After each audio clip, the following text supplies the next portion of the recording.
Hi అండి అందరికీ. You are watching Darshin Vidas divines. ఇవాల్టి వీడియోలో రాయలసీమ స్పెషల్ గురగాకు పుల్లగూర టేస్ట్ అయితే చాలా బాగుంటుంది. వేడివేడి రైస్, రాగి సంగటి, చపాతీకి సూపర్ కాంబినేషన్ అనమాట. ఒకసారి తిన్నారంటే మళ్ళీ ఇదే విధంగా చేసుకొని తింటారు, అంత టేస్టీగా ఉంటుంది. స్టవ్ ఆన్ చేసి ప్రెషర్ కుక్కర్ పెట్టుకున్నాక అందులోకి 2 టేబుల్ స్పూన్ల వరకు ఆయిల్ వేసుకోవాలి. ఆయిల్ వేడైన తర్వాత 1/2 స్పూన్ జీలకర్ర వేసుకోవాలి. 1/2 స్పూన్ మెంతులు వేసుకొని లైట్గా కలర్ చేంజ్ అయిన తర్వాత 8 నుంచి 10 వరకు వెల్లుల్లి రెబ్బలు, ఒక మీడియం సైజు ఉల్లిపాయ సన్నగా కట్ చేసి వేసుకోవాలి. తర్వాత పచ్చిమిర్చి ఒక 10 వరకు వేసుకుంటున్నాను. ఈ పుల్లగూర అనేది కొంచెం కారంగా ఉంటేనే టేస్ట్ అనేది చాలా బాగుంటుంది. కారం మీరు తినే దాన్ని బట్టి అడ్జస్ట్ చేసుకొని వేసుకోవచ్చు. పచ్చిమిర్చి, ఉల్లిపాయలు లైట్గా కలర్ చేంజ్ అయ్యేంత వరకు ఫ్రై చేసుకోవాలి.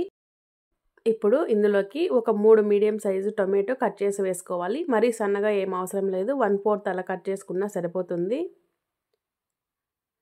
తర్వాత రుచికి సరిపడ ఉప్పు, 1/2 టీ స్పూన్ పసుపు వేసి ఒకసారి కలిపి టొమాటోలు మెత్తగా మగ్గేంత వరకు ఫ్రై చేసుకోవాలి.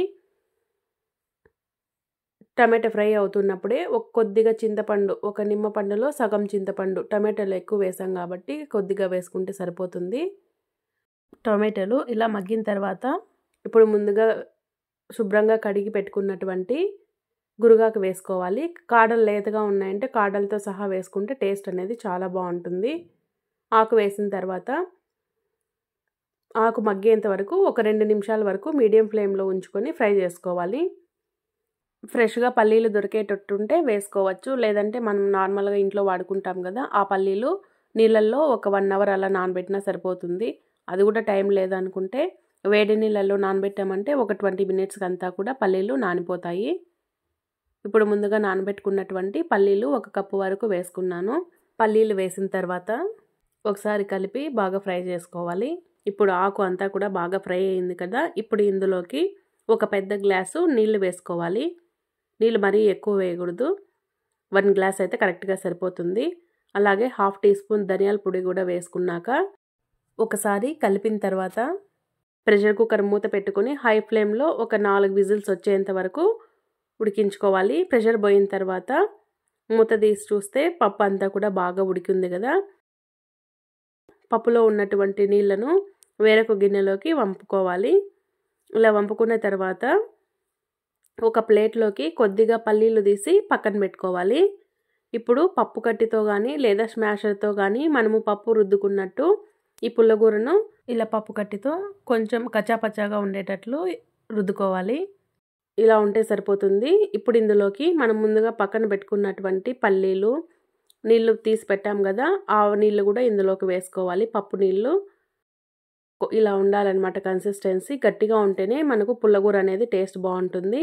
ఇప్పుడు పోపు కోసం స్టవ్ ఆన్ చేసి పాన్ పెట్టుకొని అందులోకి 3 టేబుల్ స్పూన్ వరకు ఆయిల్ వేయాలి. ఆయిల్ వేడైన తర్వాత 1/2 టీ స్పూన్ ఆవాలు, 1/2 టీ స్పూన్ జీలకర్ర వేసి బాగా ఫ్రై చేసుకోవాలి. ఇప్పుడు ఒక మీడియం సైజు ఉల్లిపాయ సన్నగా కట్ చేసి వేసుకున్నాను.